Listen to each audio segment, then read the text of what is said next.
roles.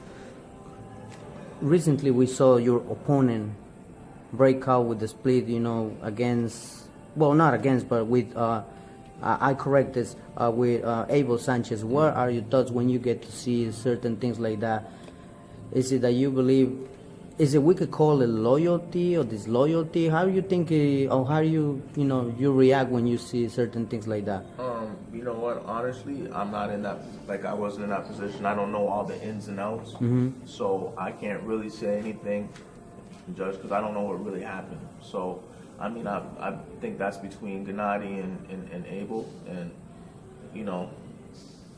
that's all I can say about that. I don't have anything really to say about that because, like I said, I don't know the full gist of it. We don't know exactly the details, what happens. There's too many, probably there are too many things behind the scenes, and only the time will speak.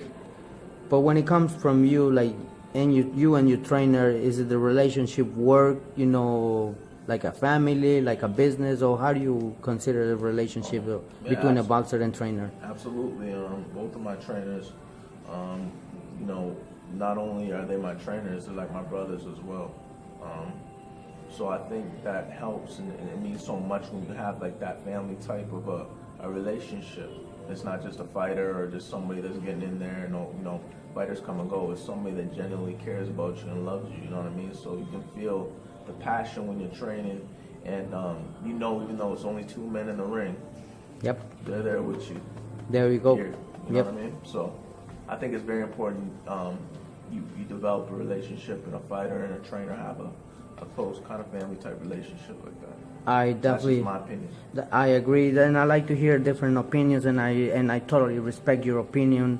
I've been asking this question to most likely, coaches and everybody, everyone different, respond me with a different answer. Some of them, they said it's a business. Some of them, I looked at it like they said is a relationship.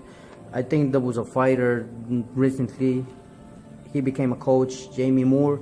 Actually, his coach passed away, and he posted a picture like how deep it hurt his life, and he would never forget.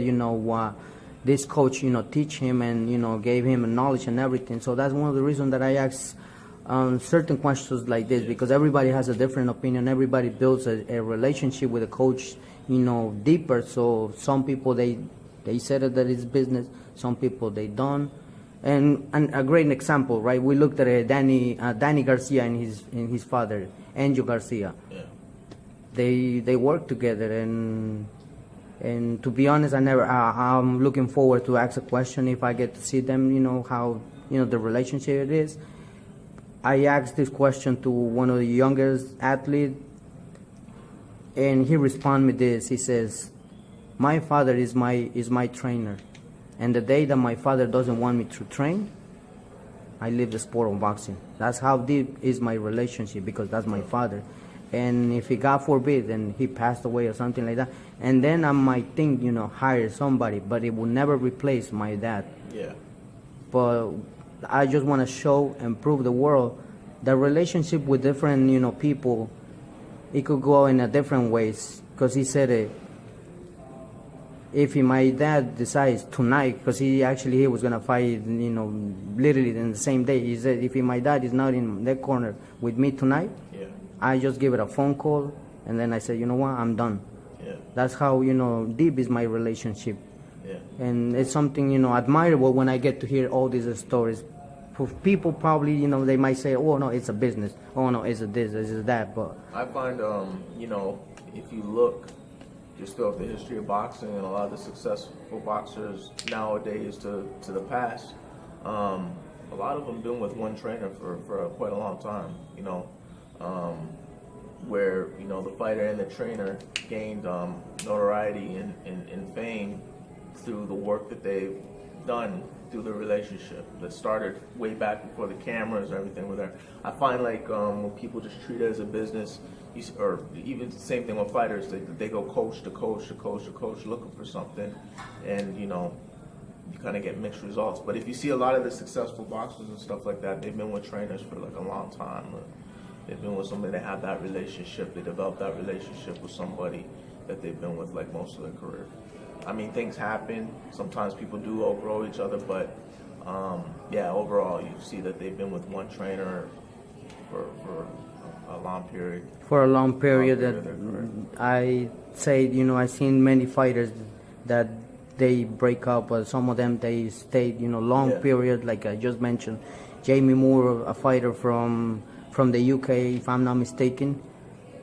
He actually he posted a picture of his coach, and he wrote a great message in order that the world can see it, how deep it was, his relationship. Even though he's not here, may he rest in peace. But I think it's always great to see all these different stories, because Yeah. fans, they don't hear not at all these stories behind the scenes. We, Yeah. as a reporters, as a journalist, sometimes people forget that you guys are human beings too, Yeah. and you need a space. You do things normal like everybody else, and we gotta give you like I always tell everybody, we gotta give the respect to everybody, even though whoever loses, whoever wins, it's a sport that is not like you playing Yeah. game or something like that. At the end of the day, like, my intentions when I get in the ring is just like every other boxer, you want to win. You know what I mean? But you gotta always respect the opponent in there, man. It's one of the hardest things to do, and if you haven't done it, and you're quick to judge or basically talk about doing, you haven't done it, you really shouldn't say much, man, because it's one of those things that really it's one of the hardest things to do, to get in the ring with another man, and it's just you two, and see who comes out on top. Training, the grueling training camps, 8 months, 8 weeks, 6 weeks. You know what I mean? Knowing that you're preparing for somebody that's preparing to try and come to take you out. That's what it is. So it's we go through grueling, and we put our body through all kinds of all kinds of punishment and wear and tear. But mentally, man, that's where it takes the most toll. You have to be. This game's like 90% mental. So, like I said, I appreciate the fans. I love the fans. I love the people that tune in, and but yeah, like to a lot of people that are quick to be negative and dismiss a fighter, man, it's one of those things that you really shouldn't do that unless you really understand to the fullest of what it is like to get in that ring and do all that. So put your life on the line. And only just, I'm gonna put an example, right? Like only to train for something, like let's say an case, right? That you're gonna try to lose weight, and I'm talking about general. You have to discipline your body. You have to dedicate your body. You have to sleep certain hours. You have to do this in order that you can gain the result that you want. So, in speaking in terms of you guys boxers, you're trying to prepare mentally, physically, but at the same time you think about your family. If you have a son or daughter, you think about your daughter, and it's hard sometimes. If the fans or people that you already said it correctly, the negative people comes and say, hey, he did this and he did that. It's easy sometimes to criticize, but I feel like before they criticize, they gotta rethink or probably think it twice or 3 times in order that they're gonna say something. And speaking on the other person or whoever, it's giving us a show, and just show them, the respect. Like I said, I respect any man that gets in the ring, puts on gloves, man. Like you gotta respect it. You know what I mean? Anybody that does anything in life and they're trying to, accomplish something, or, and they're putting their all, like you just gotta respect that. But especially getting in the ring, man, because it's such a dangerous sport, and it takes so much. So, yeah. Yes, it is, Steve. Steve, we head into a week. Training camp is done.